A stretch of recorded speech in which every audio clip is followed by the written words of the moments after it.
I'm Vivian, 28, and just tied the knot with my amazing husband James, a 30-year-old high school teacher with a heart of gold. What should have been the happiest day of my life turned into a family nightmare when my parents refused to attend because I wouldn't pay for my sister Amanda's luxury European honeymoon. They gave me an impossible ultimatum, choosing her extravagance over my special day. But here's the twist: 3 months after boycotting my wedding, they suddenly begged to reconcile. If you're watching this from somewhere, you've stood your ground against family pressure, hit that like button and subscribe as I unpack how my dream wedding became a family nightmare. Growing up in Minneapolis as the eldest daughter in our middle-class family, I always felt the sting of my parents' favoritism toward my younger sister Amanda. She's 25 now, but the pattern started early. While I received hand-me-downs, Amanda always had new clothes. When I had important school events or achievements, my parents often had scheduling conflicts, but they never missed a single one of Amanda's activities, even the minor ones. The disparity became glaringly obvious when we graduated high school. I worked part-time jobs since I was 16, saving every penny for college. Despite maintaining a 4.0 GPA, participating in multiple extracurricular activities, and volunteering on weekends, my graduation gift was a card with $50 inside. Amanda, however, received a brand new Volkswagen Jetta for her graduation, despite her average grades and minimal extracurricular involvement. "We're so proud of you, Vivian," my mom had said at my graduation dinner. "But you understand we need to save for Amanda's future too, right? You're the responsible one. You'll be fine no matter what." That became their mantra. Throughout my life, I was the responsible one, who would be fine without their support, while Amanda needed their constant financial and emotional backing. I threw myself into my studies, earning a full scholarship to the State University for Computer Science. My parents attended my college graduation, but left early to help Amanda move into her new apartment, which they were fully funding while she found herself after dropping out of community college. After graduation, I moved to Seattle for a job at a growing tech company. The distance helped ease the pain of my family dynamics, and I built a successful career through hard work and determination. Within 5 years, I had climbed the corporate ladder to become a senior software engineer, with a comfortable salary and a small but beautiful apartment overlooking the city. 3 years ago, I met James at a mutual friend's birthday party. He was refreshingly different from the tech guys I usually met in Seattle. As a high school history teacher, he brought a different perspective to our conversations, and his genuine interest in others was immediately apparent. When I cautiously shared some stories about my family on our third date, expecting the usual awkward response, he surprised me with understanding. "That must have been really difficult," he said, reaching for my hand across the restaurant table. "No child deserves to feel less important than their sibling." His simple acknowledgement of my feelings meant everything. As our relationship progressed, I discovered that James came from a warm, supportive family who welcomed me immediately. The contrast with my own family was stark and sometimes painful, but being around his parents showed me what healthy family relationships could look like. Meanwhile, Amanda continued her pattern of financial dependence on our parents. She cycled through jobs never lasting more than a few months at each. There was always a reason the boss was unfair. The hours were too demanding, her coworkers were hostile. After each departure, our parents would cover her rent and expenses until she found something new, which could take months. When she was 24, Amanda met Derek at an upscale bar in Minneapolis. He projected the image of success driving a luxury car and wearing designer clothes. Within weeks, she was calling him her soulmate. Our parents were thrilled that she had found someone who could take care of her and match her expensive tastes. What none of them realized, and what I only discovered much later, was that Derek's lavish lifestyle was funded entirely by credit cards and loans. His job as a sales representative for a pharmaceutical company provided a decent income, but nowhere near enough to support their spending habits. Together, Amanda and Derek created a facade of wealth while accumulating massive debt with our parents, unknowingly enabling their behavior by continuing to provide financial support. Throughout all of this, I maintained a cordial but distant relationship with my family. I called weekly, visited for major holidays, and sent thoughtful gifts for birthdays and anniversaries. I shared my successes modestly, having learned early that my achievements often seemed to make my parents uncomfortable, as if my doing well somehow highlighted Amanda's struggles. James understood my complicated feelings about my family and never pushed me to change the dynamic. Families are complex, he would say. All you can do is set healthy boundaries and be true to yourself. His steady support and our complementary personalities created a relationship unlike any I had experienced before. Where I was analytical and sometimes cautious to a fault, James was intuitive and willing to take reasonable risks. I helped him organize his finances and plan for the future, and he encouraged me to live more in the moment and prioritize experiences over constant saving. Together, we balanced each other perfectly, building a foundation of mutual respect and genuine partnership. As we approach the 1-year anniversary of our wedding day, I still can't believe how much has happened and how much I've grown through this painful family experience. But to understand how we got here, I need to take you back to where it all began to unravel, with my family starting with James's proposal and the wedding plans that would ultimately force me to stand my ground. James proposed on a crisp autumn morning during a weekend getaway to the Cascade Mountains. We had hiked to a stunning overlook just as the sun was rising, painting the sky in brilliant oranges and pinks. As I turned from the view to suggest we take a photo, I found him on one knee holding a simple but beautiful emerald ring. "Vivian," he said, his voice steady despite the emotion in his eyes, "you're the strongest, kindest person I've ever known. You've shown me what it means to face challenges with grace and build the life you want despite obstacles. I want to build our future together, supporting each other through whatever comes our way. Will you marry me?" I couldn't say yes fast enough through my happy tears. The emerald was perfect, showing he had listened when I mentioned once that I preferred colored stones to diamonds. We spent the rest of the weekend in a bubble of joy, discussing our vision for both the wedding and our life together. "Nothing extravagant," I said as we drove back to Seattle. "Just something meaningful with the people we love most." "Agreed." James smiled, "though my mom will probably try to go overboard with the food." "I can live with that." I laughed already, imagining his mother's incredible cooking. My happiness carried me through the first call to my parents, though I should have anticipated their reaction. "Oh, that's nice, honey." My mother set her tone, suggesting she was distracted. "A teacher, right? Well, as long as you're happy." Before I could share any of our tentative wedding ideas, she pivoted the conversation. "Have you thought about helping Amanda with her student loans? Your father and I are stretched thin with helping her with rent, and now that you'll have two incomes—" I deflected the question and ended the call quickly, trying not to let their response diminish my excitement. James found me staring at my phone afterward. "They didn't take it well," he asked gently. "They just don't seem to care," I admitted, and immediately asked if I could help Amanda financially. He sat beside me on the couch, taking my hand. "Their reaction doesn't change how we feel or the life we're building. Let's focus on planning our special day." With that perspective, we moved forward with our wedding plans. We set a reasonable budget of $25,000 from our combined savings, determined to avoid debt as we started our married life. After visiting several venues, we fell in love with a rustic lakeside cabin resort about 2 hours from Seattle. It offered a perfect blend of natural beauty and comfortable amenities for our guests. We selected a date the following June, giving us almost a year to plan. Every decision we made reflected our personalities and relationship. Locally sourced seasonal flowers, rather than expensive imports, a carefully curated playlist instead of a DJ, a menu featuring Pacific Northwest cuisine prepared by a small catering company James's cousin recommended.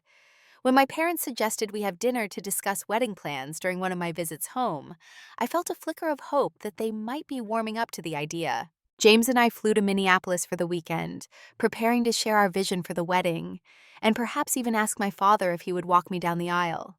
The dinner started pleasantly enough. My mother had prepared my favorite meal, and my father actually asked a few questions about James's teaching career. Just as I began describing our venue, Amanda burst through the front door, practically vibrating with excitement. "Sorry, I'm late," she announced, not sounding sorry at all. Derek followed behind her, his arm draped possessively around her waist.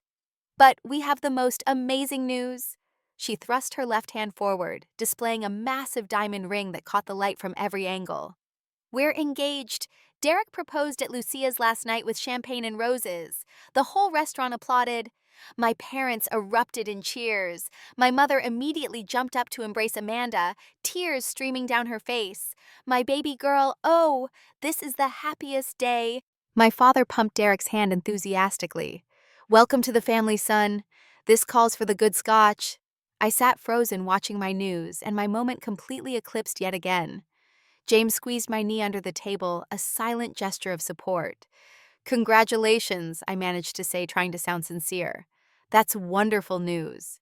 Isn't it? Amanda gushed, not even acknowledging my engagement. And we've already set a date for May next year. I've always wanted to be a spring bride.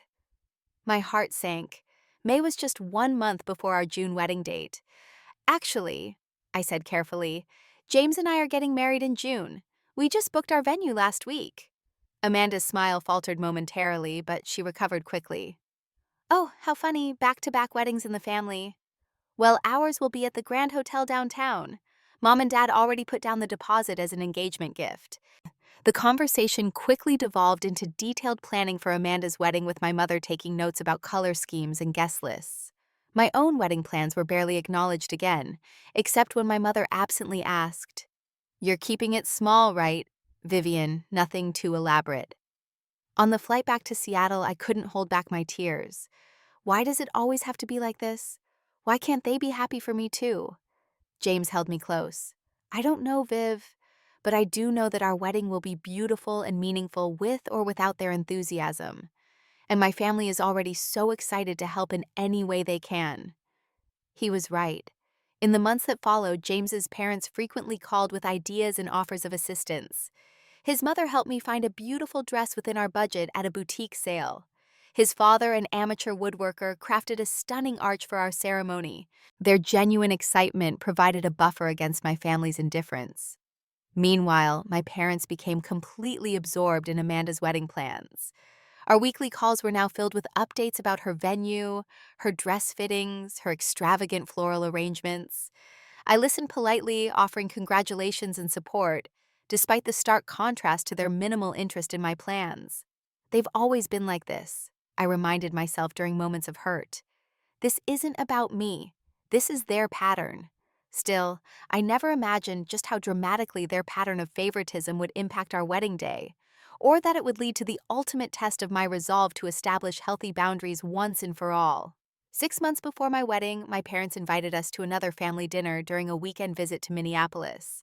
By then, Amanda's wedding planning was in full swing, dominating every family conversation. I steeled myself for another evening of nodding and smiling through detailed descriptions of her 5-tier cake and custom-designed invitations. The dinner unfolded exactly as I expected. Amanda showed photos of her designer wedding gown, which apparently required 5 fittings to perfect. Derek talked about the premium open bar they'd planned, complete with signature cocktails named after them. My parents beamed proudly throughout, occasionally glancing at me, as if expecting applause for my sister's expensive taste. And wait until you hear about the venue, my mother gushed. They're completely transforming the Grand Hotel ballroom with imported Italian silk draperies and a custom dance floor. It sounds lovely, I said sincerely, because despite everything I did want my sister to have a beautiful wedding, I'm sure it will be spectacular. It better be for $40,000. My father chuckled, taking a long sip of his wine. I nearly choked on my water.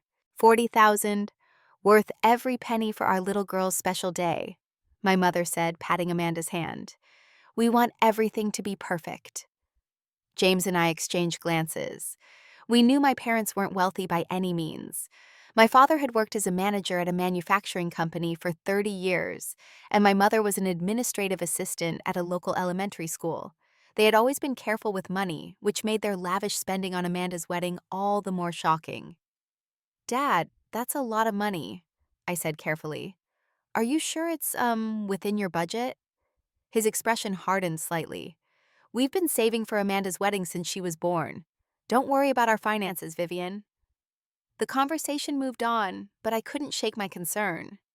Later, as Amanda showed James some photos of her venue on her phone, my mother pulled me into the kitchen, ostensibly to help with dessert. Vivian, there's something your father and I need to discuss with you, she said, her voice uncharacteristically hesitant. I braced myself, setting down the plates I'd been gathering. As you know, Amanda and Derek have their hearts set on a very special wedding, she began. We've managed to cover most of the expenses, but there's one thing they really want that we just can't afford now. What's that? I asked, though I was beginning to sense where this was heading. They've planned a 3-week European honeymoon. Italy, France, and Greece. It's about $15,000 for the trip they want. I waited, hoping against hope that she wasn't about to say what I thought she was going to say. Your father and I have actually used most of our retirement savings for the wedding, she continued, avoiding my gaze. We just don't have anything left for their honeymoon. But you're doing so well in your career, and I know you have savings. The implication hung in the air between us. Mom, I said slowly, are you asking me to pay for Amanda and Derek's honeymoon? She brightened immediately. I knew you'd understand. 15,000 is probably nothing to you with your tech salary. And you've always been so good with money. Amanda has her heart set on this trip, and you know how emotional she gets when she's disappointed. I stood there genuinely speechless. My mind raced through potential responses, but all I could manage was, I need to think about this. Of course, dear, she said, patting my arm. Just don't take too long. They need to book soon to get the best rates. I went through the rest of the evening in a daze, barely tasting the chocolate cake my mother served for dessert. On the drive back to our hotel, I finally exploded. Can you believe that they spent their retirement savings on her wedding and now want me to fund a $15,000 honeymoon? That's more than half of our entire wedding budget. James navigated the dark streets carefully. It's a lot to ask. What are you thinking? I'm thinking it's completely unreasonable, I said. James, we've been saving for our own future. We want to buy a house next year. We've talked about starting a family soon. That money represents our goals and dreams. I agree, he said thoughtfully. And I'm concerned that if we do this, it won't be the last financial demand. That night, I barely slept. Part of me felt immense guilt at the thought of refusing, conditioned by years of being told I needed to help my sister because I was the responsible one, with more advantages. Another part felt angry and used like my success was being punished, while my sister's financial irresponsibility was being rewarded. The next morning, I called my best friend Sarah for perspective. That's insane, she said flatly when I explained the situation. Viv, you're not an ATM. Your sister and her fiancé are adults. If they can't afford a luxury European honeymoon, they should either save for it or choose something within their budget. Her straightforward response helped clarify my thoughts. Over the next few days, I also did some discreet research into Amanda and Derek's finances, reaching out to a mutual friend who worked at the same company as Derek. What I learned was alarming. Derek was apparently on probation at work for poor performance. He and Amanda had maxed out multiple credit cards, maintaining their luxurious lifestyle. The successful image they projected was a complete facade. I also scheduled an emergency session with my therapist, whom I'd been seeing occasionally, to work through my family dynamics. This is a defining moment in your relationship with your family, she told me. Your response will either reinforce the existing pattern or begin to establish a new, healthier dynamic. What message do you want to send about your boundaries? After a week of reflection and several long discussions with James, I made my decision. I would not pay for their honeymoon. It wasn't just about the money, though, that was significant. It was about standing up for myself and refusing to participate in the unhealthy family system any longer. I called my parents on a Sunday evening when I knew they'd both be home. My hands shook as I dialed, but my resolve was firm. Mom, Dad, I said after some brief small talk. I've given a lot of thought to what you asked about Amanda's honeymoon. Oh, good, my mother interrupted, because they found a beautiful villa in Santorini that they need to book by next week. I took a deep breath. I'm sorry, but I won't be able to pay for their honeymoon. James and I have our own financial goals and responsibilities. While I'm happy for Amanda and Derek, their honeymoon isn't something I can take on financially. The silence on the other end was deafening. Then my mother's voice suddenly cold. I don't understand how you can be so selfish. After all we've done for you. Mom, you've done a lot for me and I'm grateful. But this isn't a reasonable request. $15,000 is a significant amount of money. So your sister's happiness means nothing to you, she shot back. You have plenty of money, you just don't want to share it. That's not fair. I said, struggling to keep my voice steady. This isn't about not wanting to share. This is about appropriate boundaries. I heard shuffling, and then my father's voice came on the line. Vivian, listen to me. He said, his tone stern. Your sister deserves this honeymoon. Your mother and I have stretched ourselves to the limit for her wedding. Now it's your turn to step up and do your part for this family. Dad, I understand you want this for Amanda, but I can't spend $15,000 on someone else's honeymoon. James and I are just starting our lives together. Well, he said after a long pause, if that's your attitude, then I don't see how we can attend your wedding. I won't pretend to celebrate your marriage when you've shown such disregard for this family. My breath caught in my throat. Are you serious right now? You'd skip my wedding over this? You've made your choice? My mother chimed in, her voice quivering with what sounded like practiced emotion. And now, we're making ours. If you change your mind about helping your sister, let us know. Otherwise, don't expect us there in June. The call ended abruptly, leaving me staring at my phone in disbelief. Despite everything, I never imagined they would go this far. I had prepared myself for guilt trips and emotional manipulation, but not for them to boycott my wedding entirely. As the reality of their ultimatum sank in, I felt a complex wave of emotions crash over me, setting the stage for the most challenging and ultimately transformative period of my life. After the phone call, I sat frozen on our living room couch, phone still in hand, unable to process what had just happened. When James came home from a grocery run and found me there, he immediately knew something was wrong. Viv, what happened? I looked up at him, tears finally spilling over. They're not coming to the wedding. My own parents said they won't come to our wedding because I won't pay for Amanda's honeymoon. James set down the grocery bags and sat beside me, pulling me into his arms as I broke down completely. For hours, I cycled through shock, grief, and anger, sometimes crying, sometimes raging about the unfairness of it all. Through it all, James held me, listened, and assured me we would get through this together. Their ultimatum says everything about them and nothing about you, he said softly.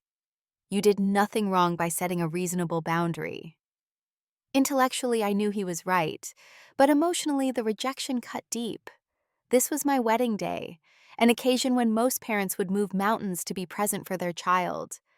The fact that mine would so easily boycott it over money for my sister's luxury vacation revealed painful truths I had long tried to avoid about my place in my family. The fallout extended beyond just my parents. Within days, extended family members began calling. My Aunt Linda, my mother's sister, left a voicemail dripping with disappointment. Vivian, I can't believe you're causing such drama before your sister's wedding. Your parents have always given you everything, and now you can't help your sister have a nice honeymoon. I thought we raised you better than that. My cousin Mark texted, Hey, heard about the wedding situation. Kinda messed up that you won't help Amanda out. Family should come first, you know. It became clear that my parents were sharing their version of events, widely casting me as the villain who selfishly refused to help my struggling sister. Most relatives took their side without question, accepting the narrative that my financial success obligated me to fund Amanda's luxuries. Not everyone turned against me, though. My grandmother called one evening, her voice wavering with age but firm with conviction. Vivian, dear, she said, I want you to know that I think you're doing the right thing.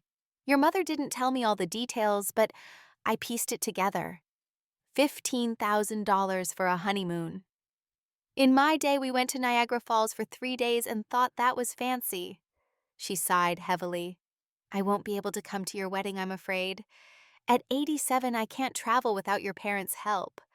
But I'll be there in spirit, and I'm sending a gift. Her support meant everything, even though she couldn't attend. Similarly, a few cousins and an uncle reached out privately to offer encouragement, though most admitted they wouldn't openly defy my parents by attending the wedding. The most painful part was Amanda's reaction. Rather than speaking to me directly, she launched a social media campaign against me, never naming me explicitly, but making thinly veiled references. Some people claim to care about family, but show their true colors when it matters. Success means nothing if you forget where you came from.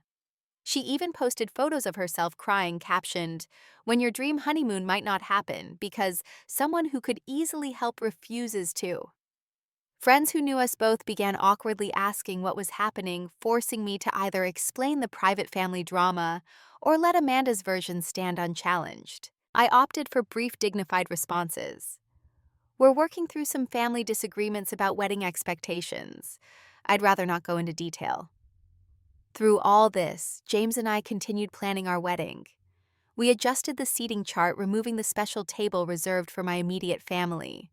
We canceled the father-daughter dance I had hoped to share with my dad. We informed our photographer that family photos would only include James's side.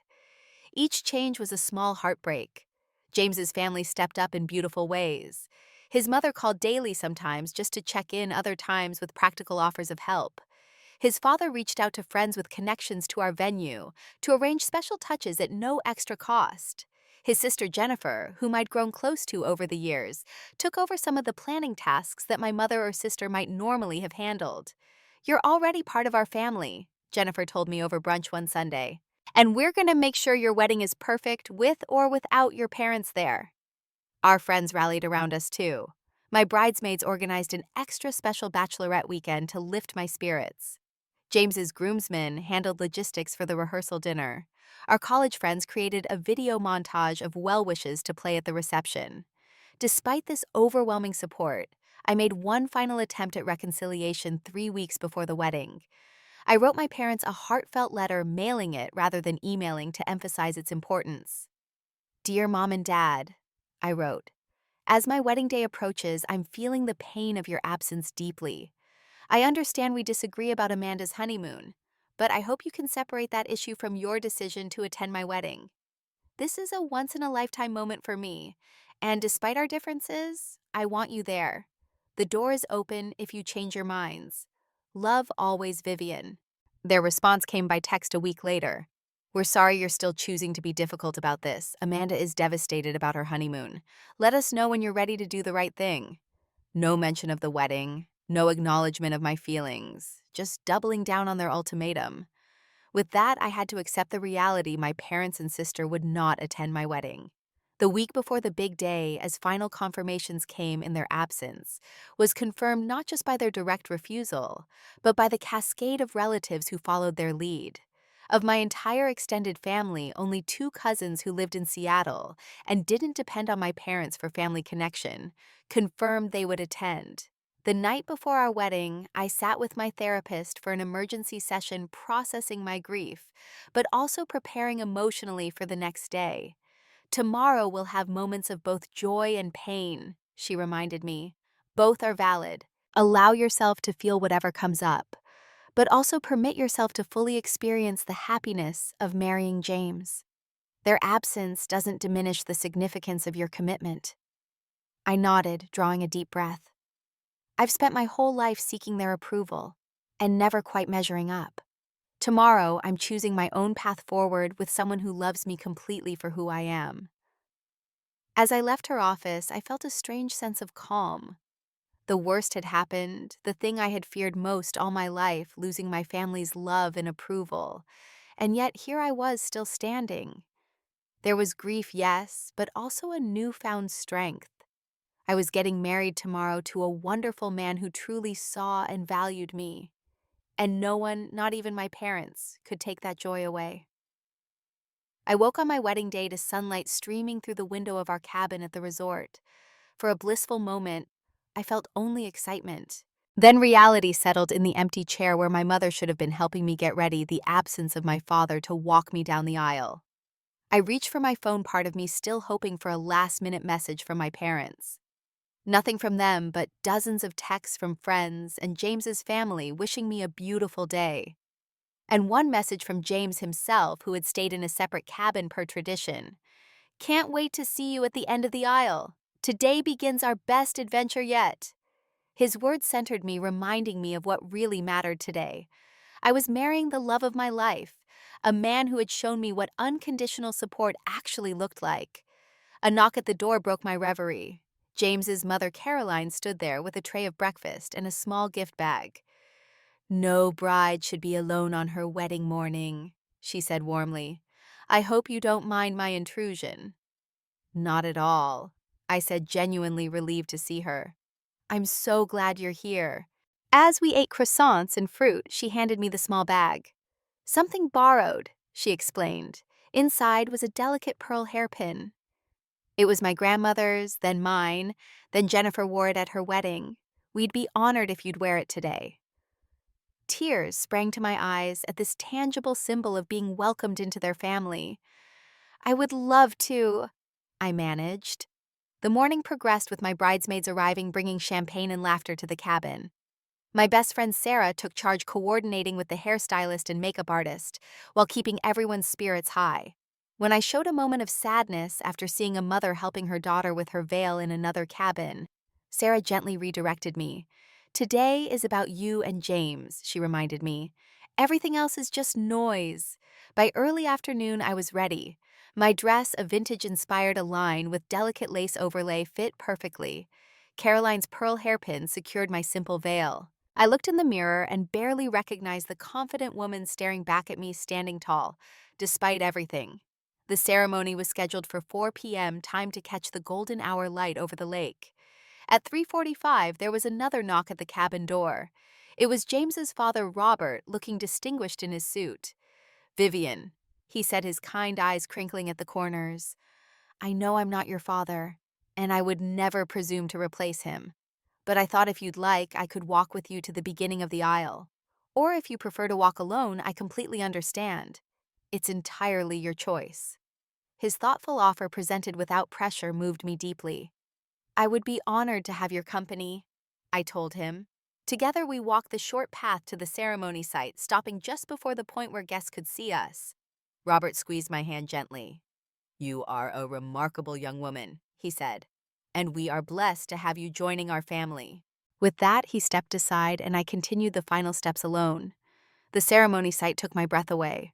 Rows of white chairs faced the lake, with our handcrafted wooden arch standing at the front, adorned with wildflowers and greenery. Every seat was filled with friends and loved ones, not a huge crowd, but every person there had actively chosen to support us. And then I saw James. He stood tall beneath the arch, his eyes finding mine instantly. The moment he saw me, his composed expression dissolved into one of pure emotion, tears tracking unashamedly down his face. In that look was everything: love, pride, commitment, understanding. I walked slowly down the aisle alone, feeling strange without my father's arm to lean on, yet also empowered. The symbolism wasn't lost on me. I had navigated much of my life's path independently, and here I was choosing to join my journey with James's. Not because I needed rescuing, but because we were stronger together. James's uncle Michael, who was officiating, welcomed everyone warmly. "We gather today to celebrate the union of two remarkable individuals who have found in each other a true partner, friend, and love. While some important people couldn't be here today, we honor the community that is present, a community built on choice, respect, and genuine care." His subtle acknowledgement of my family's absence was perfect, neither ignoring the elephant in the room nor dwelling on it. When it came time for our vows, James went first. "Vivian, your strength amazes me daily. You face challenges with grace and determination that inspire me to be better. I promise to stand beside you through whatever life brings, to respect your independence, while offering my unwavering support to listen when you need to be heard and to help carry your burdens when they're too heavy to bear alone. I choose you today and every day forward." Through tears, I recited my vows to him. "James, you've shown me what true partnership looks like. When I'm with you, I'm both completely accepted as I am and encouraged to grow. I promise to cherish your kindness and never take it for granted, to support your dreams as you've supported mine, to face our challenges together with honesty and courage, and to choose joy and gratitude even in difficult times. I choose you today and always." As we exchanged rings, I felt a profound sense of rightness despite the absences. This was our day, our commitment, and it was beautiful in its authenticity. After Michael pronounced us husband and wife, we walked back down the aisle to cheers and applause, hands clasped tightly together. I felt lighter somehow, as if the ceremony had lifted a weight I'd carried for years. The reception was held in the resort's renovated barn, transformed with twinkling lights and more wildflowers. The tables where my family should have sat were noticeable in their emptiness at first, but James's family had thoughtfully rearranged the seating to make the space feel full. During dinner, several people gave speeches. James's father offered a heartfelt welcome to their family. His sister shared funny stories about James growing up. But it was my best friend Sarah's speech that brought the room to tears. "Some of you may have noticed some empty chairs today," she began directly. "And I want to address that because Vivian deserves to have the elephant in the room acknowledged. Family is complicated. Sometimes the people who should support us the most can't or won't show up when it matters. But look around this room. This is family, too, family chosen through love, respect, and showing up for each other consistently." She raised her glass. "Vivian, you are the most loyal, generous, and resilient person I know. James, you see her values so clearly. Together, you're creating something beautiful, a partnership based on mutual respect and genuine care. To Vivian and James, who teach us all what real love looks like." There was a moment during the reception when I felt a wave of grief wash over me unexpectedly. James noticed immediately and led me outside for a moment of quiet under the stars. "It's okay to feel sad even today," he said, holding me close. "Their absence hurts, and that's natural." I nodded against his chest. "But I'm also happier than I've ever been marrying you. Both things are true at once." "That's life in all its messy complexity," he agreed, "and we'll navigate it together." We rejoined the reception dancing until late in the night, surrounded by people who truly supported us. As I looked around at the joyful faces, I realized something profound. This was what unconditional love actually looked like. Not the complicated strings attached version I'd grown up with, but something freely given without expectation of return. As we departed for our honeymoon, a simple but meaningful week in a mountain cabin with hiking trails and a hot tub, I couldn't help contrasting it with the elaborate European tour Amanda had demanded. Our choice reflected our values experiences over extravagance, connection over consumption. In that quiet cabin, disconnected from technology and surrounded by nature's beauty, James and I deepened our bond in ways no luxury hotel could facilitate. We returned to Seattle as newlyweds ready to begin our married life together, having no idea that the family drama wasn't over, but had merely entered a new chapter one that would test my newly established boundaries in ways I never could have anticipated. Coming back from our honeymoon, I braced myself for more fallout from my family. I expected angry messages, continued social media, passive aggression from Amanda, or perhaps flying monkeys sent by my mother to make me feel guilty. Instead, there was nothing. Complete radio silence. "Maybe they're respecting your boundary," James suggested optimistically one evening as I checked my phone for the 20th time. I shook my head. "They don't respect boundaries, they punish them. This is the silent treatment designed to make me cave in and apologize." But I refused to break the silence first.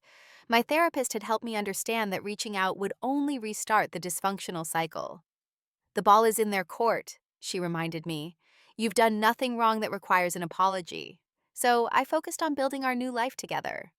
We settled into married routines, combining furniture and kitchenware, merging finances, and having long conversations about our 5-year plan. James started a new school year passionate about teaching history to his high school juniors. I continued advancing in my software engineering career, accepting a promotion to team lead that came with more responsibility and a substantial raise.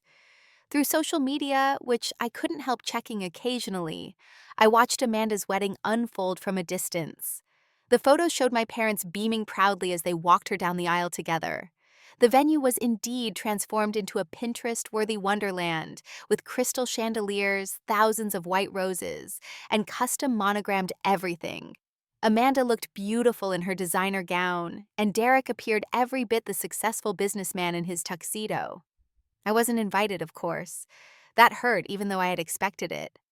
What surprised me was how the photos affected me not with jealousy, but with a sort of detached sadness. The extravagance seemed hollow somehow, especially knowing the financial strain it had caused my parents. "They look happy," I commented to James, showing him an Instagram photo of my parents dancing at the reception. "They look like they're performing happiness," he observed. There's something forced about those smiles. I hadn't noticed that, but looking again, I saw what he meant. There was a tension in my father's face, a tightness around my mother's eyes. Perhaps the financial reality of their choices was already setting in. Then came Amanda and Derek's European honeymoon, extensively documented on social media. Selfies in front of the Eiffel Tower sunset cocktails on a Santorini terrace gondola rides in Venice. Each post featured captions about living their best life and making memories worth every penny. Guess they found the money somewhere, I remarked to James one evening as we scrolled through yet another album of their Mediterranean adventure. Credit cards, probably, he replied. Or your parents found a way after all. I nodded, feeling a complex mix of emotions. Part of me was glad they'd gotten their dream honeymoon, if only so I could stop being blamed for ruining it. Another part worried about the financial implications for all involved. But mostly, I felt relieved that I had stood my ground and not gotten entangled in what clearly would have been just the first of many financial demands. As summer turned to fall, James and I created our own traditions and memories. We hosted small dinner parties for friends in our apartment. We joined a hiking club and spent weekends exploring the mountains around Seattle.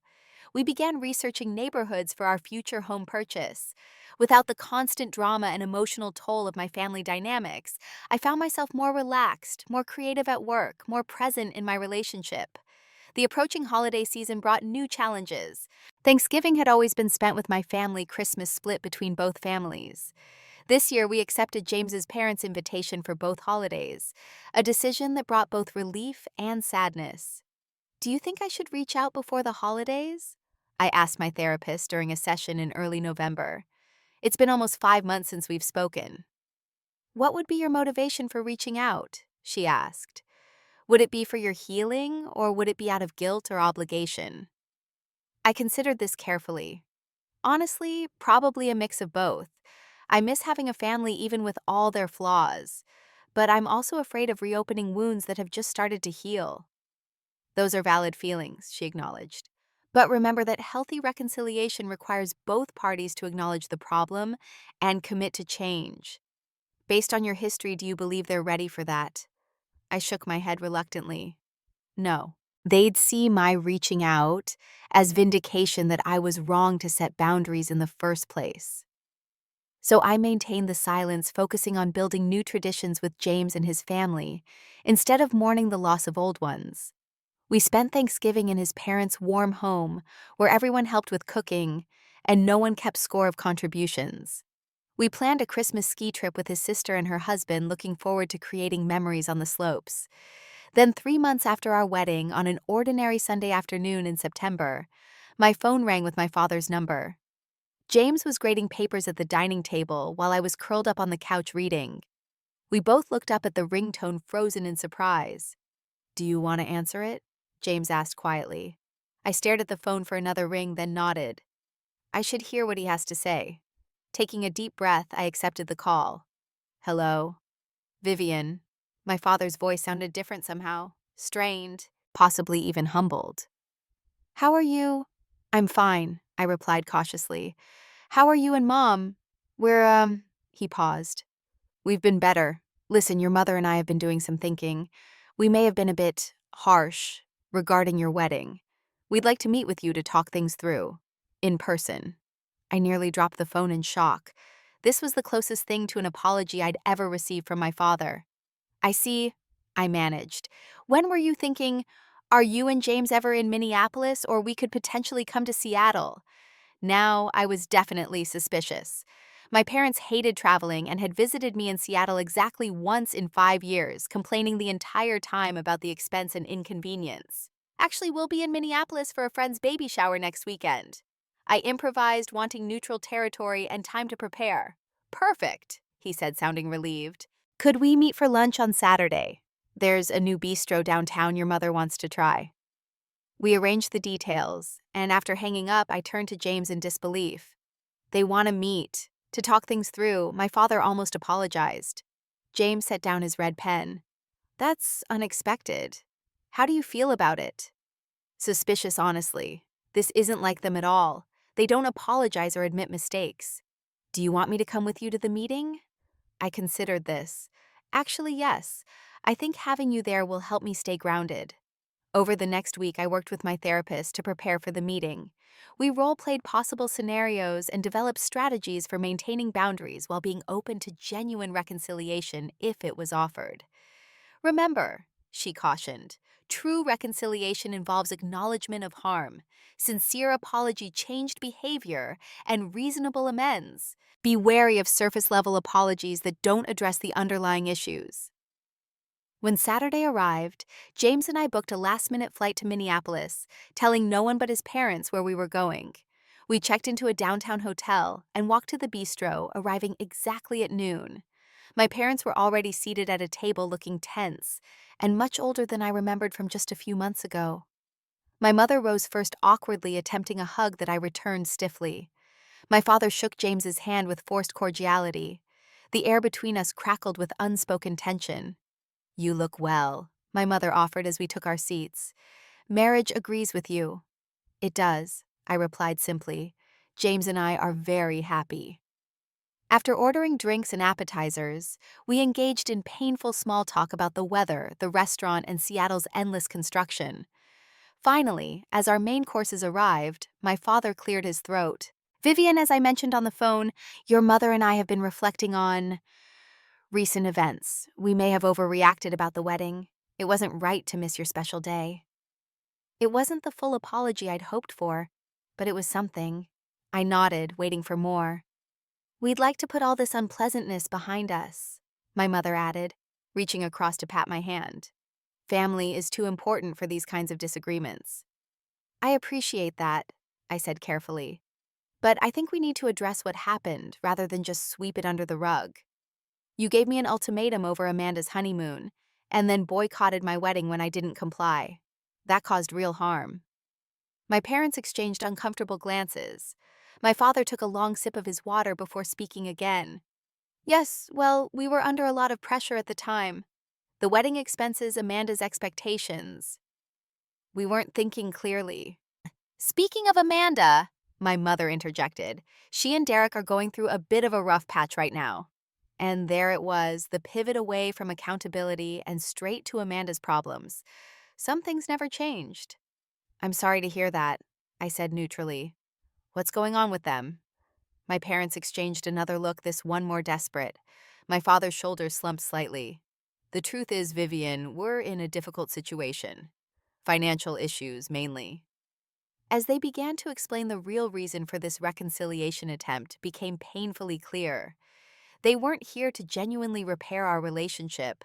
They needed my help money specifically.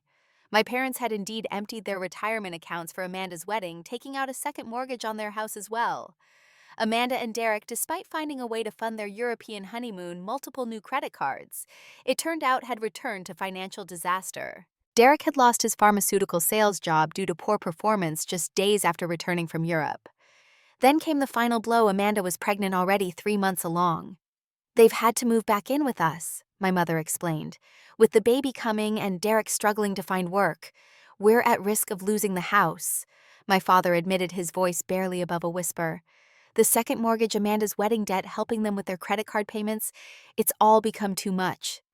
"I see," I said, the pieces finally falling into place. "And you're hoping I can help financially." They didn't deny it. "You're doing so well," my mother said, gesturing vaguely at my outfit, a simple but well-made dress that I'd purchased on sale months ago. "And family helps family in times of need." Next to me, James stiffened slightly. I placed my hand on his knee under the table, signaling that I had this under control. "So, to clarify," I said, keeping my voice steady, "you're asking me to help bail out the family financially after you missed my wedding because I wouldn't pay for Amanda's honeymoon. The same honeymoon they somehow managed to take anyway, which contributed to this financial crisis." My mother flinched at my direct summary. "It sounds harsh when you put it that way." "It is harsh," I replied. "That's exactly what's happening here." My father leaned forward. "Vivian, I know we've made mistakes, but we're talking about your sister and her child, your niece or nephew. Surely you don't want them homeless." The emotional manipulation was so transparent it almost made me laugh. Almost. "I don't want anyone homeless," I said. But throwing money at this situation won't solve the underlying problems. Amanda and Derek need to learn financial responsibility. You and Mom need to stop enabling their poor choices. And all of you need to recognize that I'm not a bank you can withdraw from whenever you overspend. My mother's face hardened. So you're refusing to help? After everything we've done for you? I took a deep breath. I'm refusing to participate in this unhealthy dynamic any longer. I'm willing to help rebuild our relationship, but that has to start with honesty and respect. I looked them both in the eye. I'm happy to help you create a financial plan, connect you with resources for debt management, even assist Amanda with job searching. I'll support family counseling for all of us to work through these patterns. But I won't just write a check to temporarily fix a problem that will keep recurring without those other changes. The shock on their faces would have been comical in any other context. They clearly hadn't expected boundaries, but rather immediate financial relief. My father recovered first. That's your offer, advice, and therapy. We need actual help, Vivian. What I'm offering is actual help, I corrected him. Money without addressing the underlying issues is just a temporary band-aid. As the reality of my position sank in, my parents' demeanor shifted from desperate hopefulness to cold anger. My mother's lips pressed into a thin line. My father's face reddened. I guess we know where we stand then, he said stiffly. Your sister was right about you. Success has changed you. I felt a familiar pain at his words, but also a new strength. I haven't changed, Dad. I've just stopped accepting treatment I don't deserve. I hope you'll consider my offer of non-financial support. I genuinely want to help in ways that are healthy for everyone. I placed my napkin on the table and stood up, James following my lead. Thank you for lunch. Please let me know if you decide you want to work on rebuilding our relationship in a meaningful way. As we walked out of the restaurant, I felt both heartbroken and oddly liberated. For the first time in my life, I had faced my family's manipulation without caving to guilt or obligation. I had offered genuine help, rather than enabling dysfunction.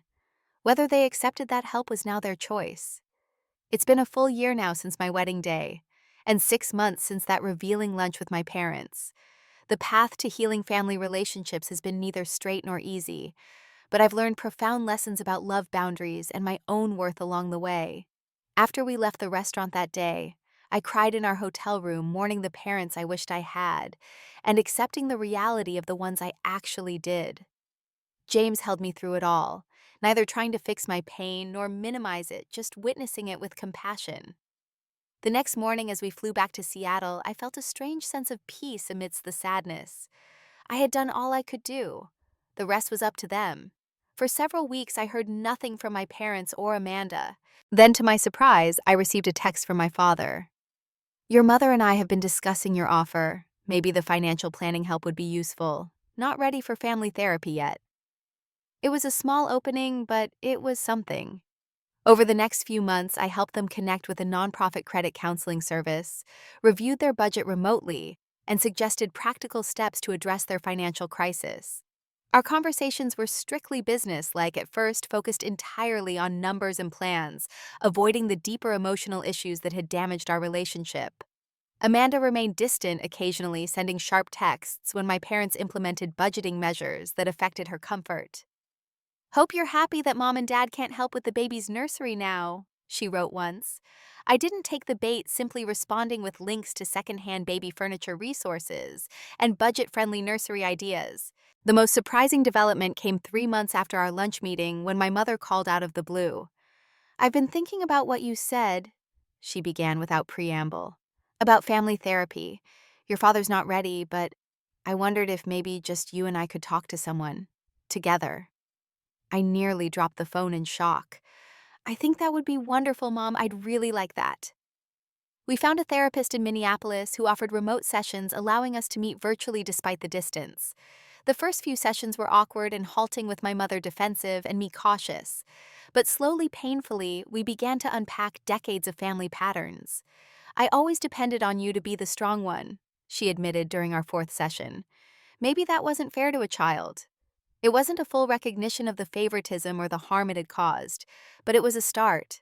Each small acknowledgement felt like a brick removed from the wall between us. Meanwhile, Amanda gave birth to a beautiful baby boy named Nathan. I sent a thoughtful gift package with gentle congratulations, expecting nothing in return. To my surprise, Amanda sent a brief thank you note with a photo. "He's keeping us up all night," she wrote. "Derek's still job hunting. Not how I pictured new motherhood." I sensed an opening and responded with empathy rather than advice or judgment. "The newborn phase is so hard from everything I've heard. You're doing something incredibly difficult right now. If you ever want to talk, I'm here." 2 weeks later, she called me exhausted and tearful at 2 a.m. For the first time in our adult lives, she didn't perform or compete or demand. She just talked honestly about her struggles with motherhood, her fears about their financial situation, her arguments with Derek over job searching. I just listened, offering support without solutions, unless specifically asked. That late night call became a tentative new beginning.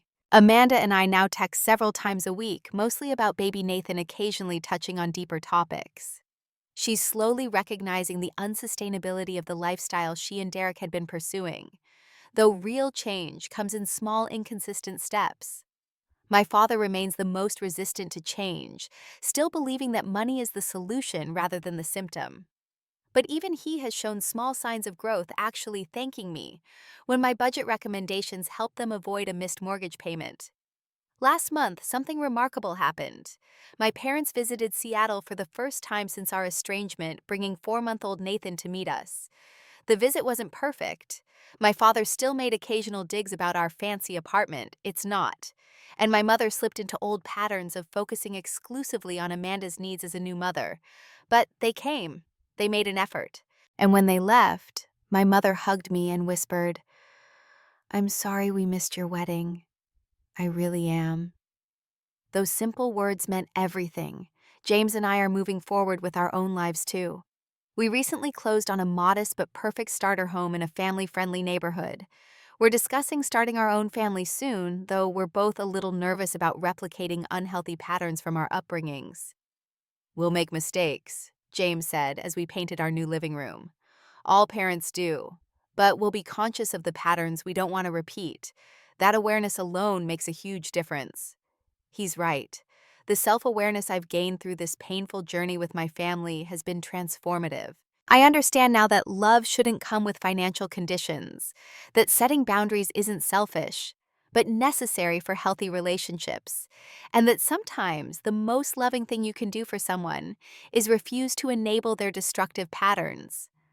I also understand that healing isn't linear. Some days I still feel the sting of my parents' absence at our wedding. Some conversations with my mother still leave me feeling subtly diminished.